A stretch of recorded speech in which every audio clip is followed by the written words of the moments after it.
여러분 잘 오셨습니다. 오늘도 좋은 날인 줄 믿습니다. 아멘. 날마다 새로운 기도라는 주제로 우리 새벽마다 시편 말씀을 함께 묵상하고 있는데 오늘은 157번째 시간입니다. 오늘 말씀의 제목은 고난 중에도 하나님의 영광에 집중하라. 이런 제목으로 말씀 전하도록 하겠습니다. 고난 중에도 하나님의 영광에 집중하라. 여러분, 이게 하나님을 위해서가 아니라 우리가 고난을 받았을 때에 우리가 고난을 다루는 가장 좋은 방법이 바로 하나님의 영광, 그걸 먼저 생각하는 것입니다.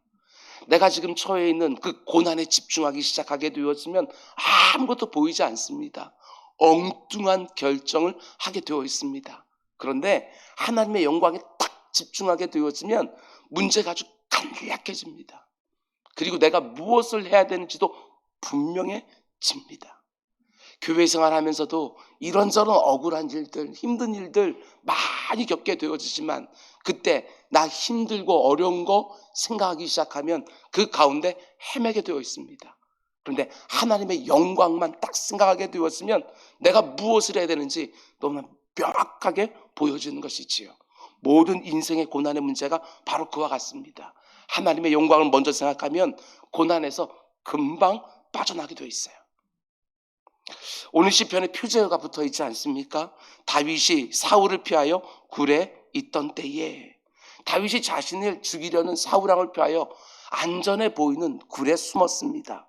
눈에 보이지 않는 굴에 숨으면 사울왕의 눈도 피할 수 있을 거라고 생각했는데 어떻게 되지요? 사울이 그 굴 안에도 들어옵니다.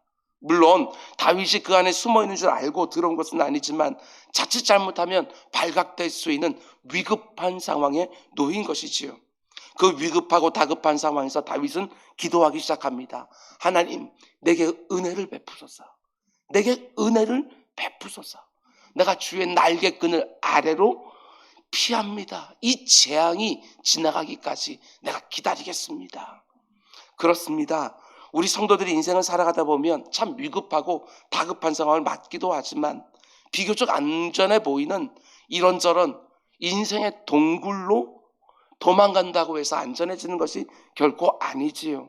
오직 하나님의 임재 아래, 하나님의 보호가 있는 그분의 날개 아래로 피할 때에 그 가운데 속에 진정한 도우심과 그리고 보호하심과 그리고 모든 것들을 또한 해결해 주시는 하나님의 역사를 보게 되는 것이지요.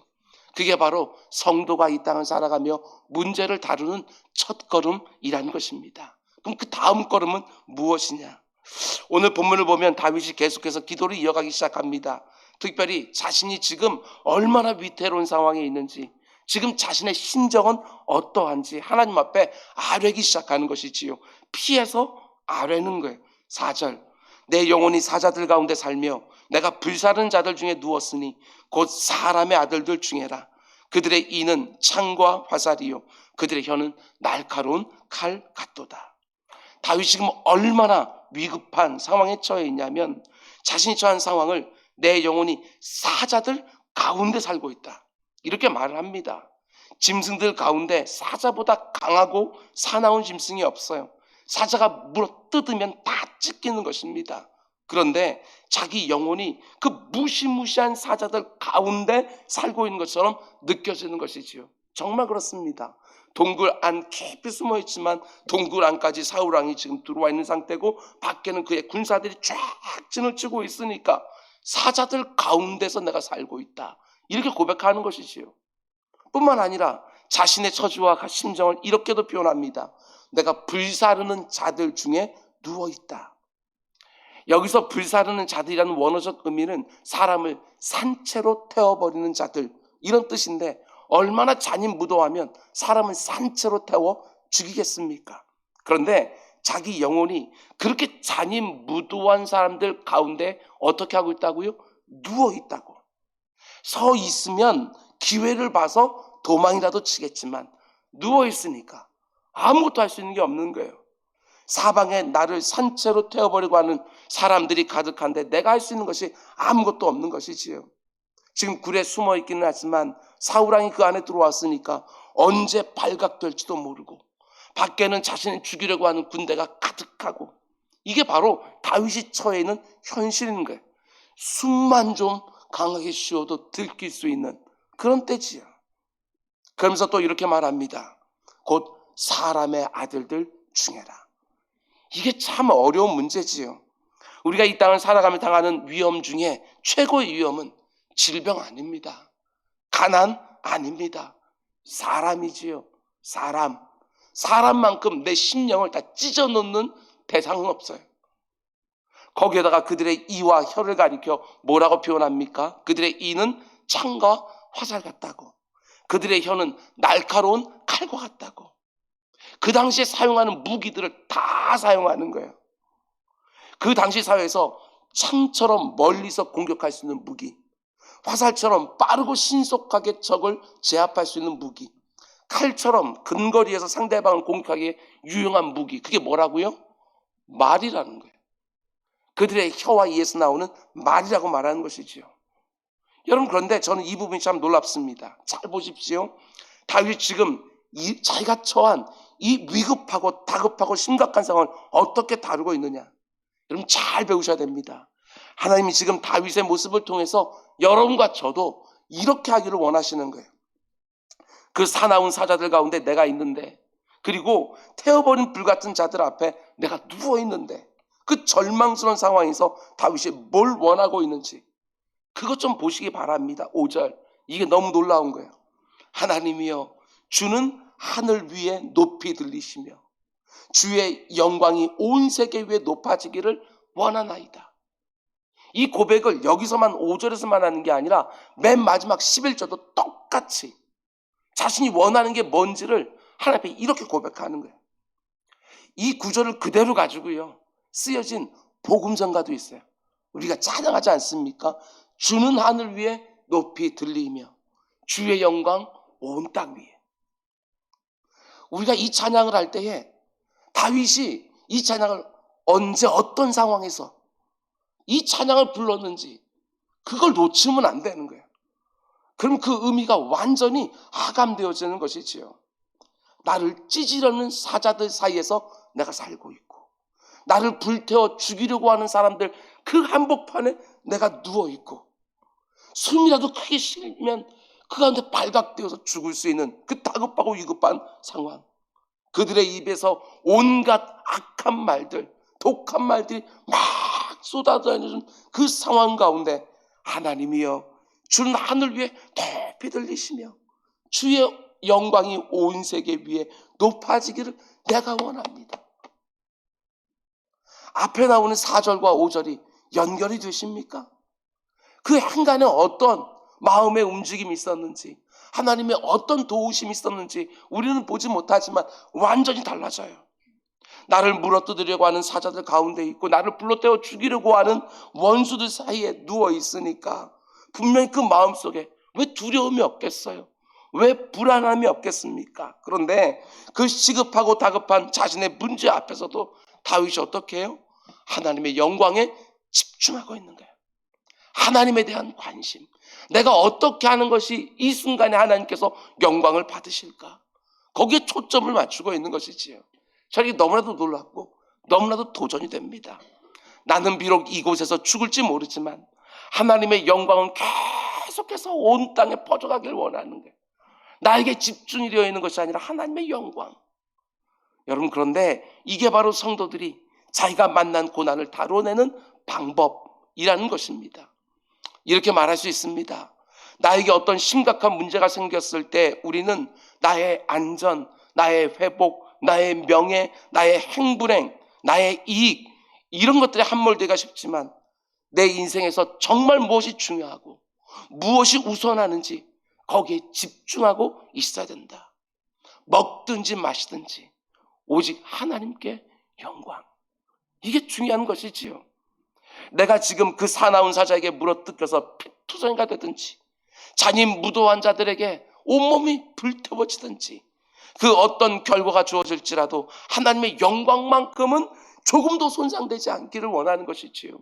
2000년 교회 역사 가운데 속에 이 하나님의 영광에 집중하다 보니까 순교의 자리에서도 자기를 내어놓는 사람들이 부지기수로 많지 않았습니까? 모든 것이 평탄할 때만이 아니고 모든 것이 내 예상대로 다 될 때만이 아니고 본문의 다윗처럼 극심한 고통과 위험 중에도 주의 영광이 온 땅 위에 높아지기를 내가 원하나이다. 이게 도대체 뭔지를 알고 신앙생활하고 있느냐? 사도 바울도 마찬가지입니다. 로마 감옥에 갇혀서 언제 어떻게 될지 모르는 그 급박한 상황 속에서 사도 바울이 뭐라고 고백합니까? 우리 잘 아는 빌립보서 1장 20절. 나의 간절한 기대와 소망을 따라. 그게 뭐예요? 아무 일에든지 부끄러워하지 아니하고 저 패역한 자들 앞에서 내가 부끄러워하는 모습을 보여주고 싶지 않은 거예요. 지금도 전과 같이 온전히 담대하여 살든지 죽든지 내 몸에서 그리스도가 존귀. 언제 사형선을 받고 죽을지도 모르는데 자신의 판결에 집중하는 게 아닙니다. 그리스도가 존귀하게 되어지는 것. 그 상황에서조차도 우리 성도들은 이런 방식으로 고난을 이겨내는 것입니다.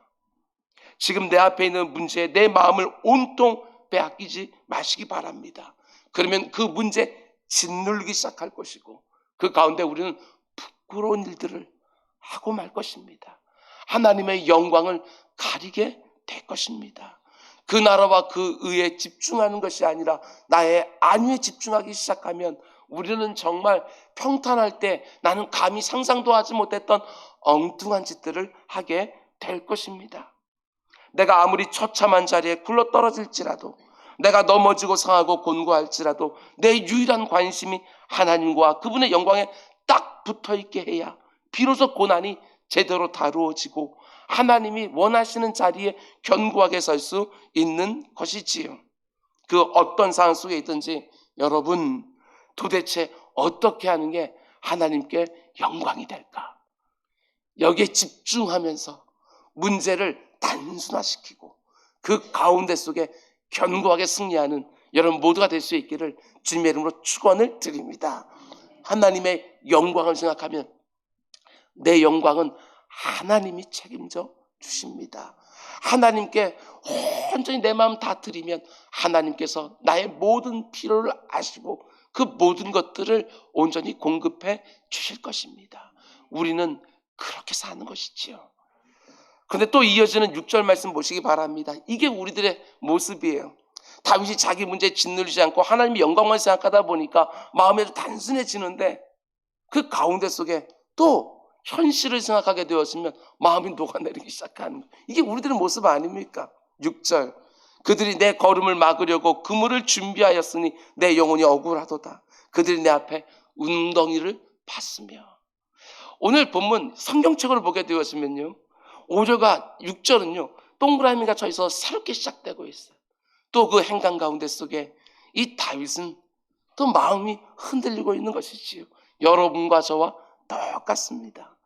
믿음으로 하나님의 영광을 생각하며 꽉 붙들고 있는데 눈을 들어서 현실을 보니까 그 원수들이 그물을 쳐놓고 또 웅덩이를 파놓고 있는 거예요.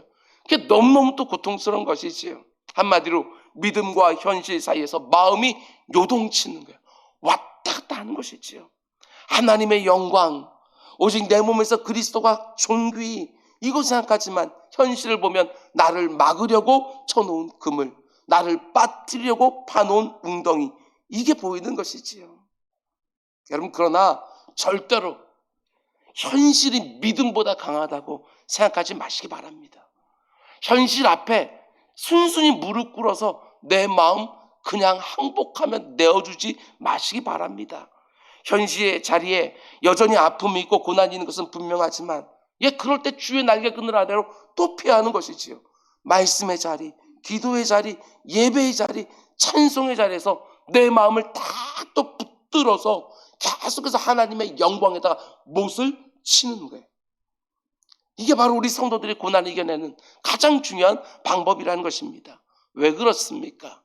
제가 목회하면서 수도 없이 봤습니다. 여러분과 저를 가장 위험하게 만드는 것은 다른 것이 아니라 낙심이라는 겁니다. 낙심. 여러분과 저를 가장 위험하게 만드는 것. 낙심만큼 우리의 믿음을 순식간에 뺏어가는 게 없어요. 그 어떤 낙심천만한 자리에서도 낙심의 내 마음 쉽게 내주지 마시고, 그 어떤 상황 속에서도 하나님의 영광이 드러나기를 원하며 하나님의 은혜와 도우심을 묵직하고 잠잠히 기다리는 우리 모두가 될 수 있기를 주님의 이름으로 축원드립니다. 그럼 이제 마지막으로 다윗이 그 고난 중에도 하나님의 영광에만 애써 모든 관심을 집중하기 시작하니까 어떤 일이 벌어져요? 유명한 구절이지요. 7절 말씀 우리 함께 읽겠습니다. 시작. 하나님이여 내가 노래하고 내가 찬송하리다. 아멘. 6절과 7절 그 행간에도 얼마나 많은 씨름과 싸움이 있었을지 한번 생각해 보십시오. 요동치고 있는 내 마음을 꽉 다시 붙들어서 확정시키는 거야. 내 마음을 확정. 어떻게 하기로 확정합니까? 지금 이 극심한 고난 중에도 내가 단식하거나 낙심하는 것이 아니라 내가 하나님을 노래하고 내가 하나님을 찬송하기로 내 마음을 확정, 딱 정했다는 거예요. 그것도 얼마나 확고하게 마음을 먹었는지 여기서도 2번이나 반복합니다. 맨 처음 20편을 시작했을 때 하나님이여 내게 은혜를 베푸소서, 내게 은혜를 베푸소서 2번이나 반복하지 않았습니까? 여기에서도 내 마음이 확정되었고 내 마음이 확정되었사오니 흔들리는 마음이 삐져나가지 않도록 꽉꽉 눌러가면서 내 마음이 확정되었다고 2번이나 반복하는 걸 보게 되어져요. 마음을 확실하게 정하는 것입니다. 눈에 보이는 상황이나 환경에 막 끌려다니는 게 아니고 두려워하고 걱정하고 근심하는 게 아니고 마음을 확정하는 거예요. 내가 지금 이 상황에도 하나님을 찬송하고 노래하겠습니다. 내 마음이 하나님을 노래하고 찬송하기로 이미 결정했습니다. 이 상황 속에도 하나님을 즐거워하기로 결정했습니다. 다윗이 지금 고난 한복판에서 하나님을 높이기로 감사하기로 마음을 아예 확정해 버리는 거예요. 여러분 절대로 불쑥불쑥 내 마음에 올라오는 감정이나 기분에 끌려다니지 마시기 바랍니다. 감정과 기분이요 나를 긍정적인 상황으로 이끌어가는 경우는 거의 없어요. 열의 9은 나를 부정적인 자리로 끌고 가는 게 내 감정과 기분이라는 거예요. 지금 이런저런 고난 가운데 있습니까? 마음을 확정하는 것입니다. 내 마음이 확정되고 확정되었사오니 내가 노래하고 찬송하겠습니다. 노래하고 찬송하는 그 가운데 여러분 회복이 일어나지. 이길 힘들이 생기게 되었습니다. 근데 다윗이 마음을 딱 확정하고 나니까 이제 어떻게 하지요? 이 부분도 놀랐습니다. 다윗은 이제 모든 것을 다 깨우기 시작합니다. 8절 내 영광을 깰지어다 비파야 수구마 깰지어다 내가 새벽을 깨우리라. 여기 내 영광 이렇게 되어 있지만 NIV 영어 성경을 보면 이렇게 되어 있습니다. Awake my soul. 자기 영혼을 깨우고 있는 거야. 내 영혼아 깨어나라. 마음이 딱 확정되니까 내 영혼을 향해서 명령하는 거예요. 이렇게 객관화 시켜놓고 내 영혼을 바라보면서 야 이제 일어나라. 언제까지 너 그렇게 왔다 갔다 할 거냐. 정신 차리고 이제 하나님 마음껏 노래하고 찬양하고 감사하자. 내 영혼이 내가 어디에 숨었느냐 여기 달려있냐. 사울하는 게 내 목숨이 달려있냐. 하나님께 달려있는 거 아니냐. 우리 그분 온전히 신뢰하고 하나님 찬양하자. 자기 영혼에 명령하는 거예요. 요즘 낙심 가운데 있는 분이 계십니까? 그냥 놔두지 마십시오. 내 영혼에게 명령 좀 하십시오. 내 영혼아 언제까지 잠들어 있을 거냐. 이제 깨어나야지. 잠들어 있는 내 영혼을 막 흔들어 깨우는 거예요. 시편 42편 11절에 나오는 것처럼 내 영혼아 네가 어찌하여 낙심하며 어찌하여 내 속에서 불안해하느냐. 너는 하나님께 소망을 둬라. 나는 그가 나타나 도우심으로 말미암아 내 하나님을 여전히 찬송하리로다. 내가 자꾸 낙심하는 내 영혼을 향하여 꾸짖는 거예요. 네가 어찌하여 낙심하고 있냐. 어찌하여 불안해하느냐. 더 이상 그 가운데 잠들어 있지 말고 이제 깨어나서 하나님께 소망을 두고 그 하나님 노래하고 찬송해라. 자기 영혼만 깨우는 것이 아닙니다. 비파야 수구마 깰지어다. 자기 목소리만 가지고 찬양하는 만족이 안 돼요. 모든 악기들까지 다 깨우고 있어요. 그러나 또 뭘 깨워요? 오늘 설교의 소제목처럼 내가 새벽을 깨우리라. 새벽을 왜 깨웁니까? 생각해 보십시오. 새벽을 깨울 필요가 있어요? 없어요? 없어요. 시간이 지나면 새벽은 자동적으로 오게 되어져 있어요. 근데 다윗이 어떻게 해요? 새벽이 올 때까지 기다리지 않습니다. 새벽도 흔들어 깨워요. 새벽이 오면 지금 내 인생의 밤은 자동적으로 사라져요. 어둠이 사라지고 빛이 비춰지기 시작해요. 고난과 두려움도 저 사우랑도 다 물러갈 거예요. 그런데 그때까지 기다리지 않는 거예요. 아니, 기다릴 수가 없어요. 이 마음이 좀 느껴지십니까? 잠시라도 이 낙심에 눌려있고 싶지 않은 거예요. 잠시라도 내 영혼에 잠들어 있고 싶지 않은 거예요. 빨리 깨고 싶은 것이죠. 새벽아 빨리 올라와라 하고서 깨워 흔들어내는 것이지요. 자기 심령 가운데 있는 모든 어두움이 속히 물러가기를 사모하는 마음. 오늘 이 새벽에도 우리 새벽 좀 깨웁시다. 그냥 있으면 좀 있으면 날이 밝아오겠지만 내 심령 안에 있는 이 밤, 이 어두움, 이것들이 시간이 되면 다 사라질 거라 생각하는 것이 아니라 깨워서, 새벽을 깨워서 내 심령 가운데 빛이 비추기를 원하는 이 사모한 말입니다. 여러분, 그 어떤 고난이 있더라도, 그 고난 중에 어떤 어려움과 낙심과 좌절이 있다 할지라도 가장 중요한 것은 성도인 내가 그때마다 흔들리는 내 마음을 어떻게 다루느냐. 이게 중요한 거 아니겠어요? 모든 문제가 다 해결될 때까지 기다렸다가 야, 이제 살았구나 하는 것이 아니라 오늘 본문의 다윗처럼 하나님을 바라보고 하나님을 기대하면서 하나님을 오히려 적극적으로 노래하고 찬양하기로 우리 마음 확정하는 거예요. 그리고 그분을 즐거워하고 감사를 올려 드리는 것이지요. 그러면 내가 평탄할 때 드렸던 찬송과 감사와는 질이 다른, 하나님 너무나 기뻐 받으시는 환난 중에도 주 나의 왕, 이 찬송이 올려드리는 것이지요. 요즘 고난 중에 눌려 있습니까? 문제와 염려 가운데 낙심하 있습니까? 그 가만두지 마십시오. 내 영혼아 깰지어다. 더 이상 내 영혼이 잠들어 있지 못하도록 흔들어 깨우는 거예요. 내가 깨어 있어야 내 옆에 잠든 사람 또 흔들어 깨워줄 수 있으니까. 내가 새벽을 깨우리라. 시간이 되면 새벽이 오겠지만 속히 날이 밝기를 사모하며 또 사모하며 하나님께 기도하고 간구하는 것이지요. 여러분, 그러나 그때 드릴, 새벽이 왔을 때 드릴 찬양과 감사를 미리 좀 땡겨서 고난 중에도 하나님의 구원과 은혜와 도우심을 확신하고 오늘 하루도 노래하고 찬송하고 즐거워하고 감사하면서 새벽부터 승리하며 온종일 승리하는 우리 모두가 될 수 있기를 주님의 이름으로 축원드립니다. 기도하겠습니다. 사랑의 주님, 오늘도 이 유명한 시편을 우리에게 들려주셨습니다. 다윗의 고백만 되지 않게 하시고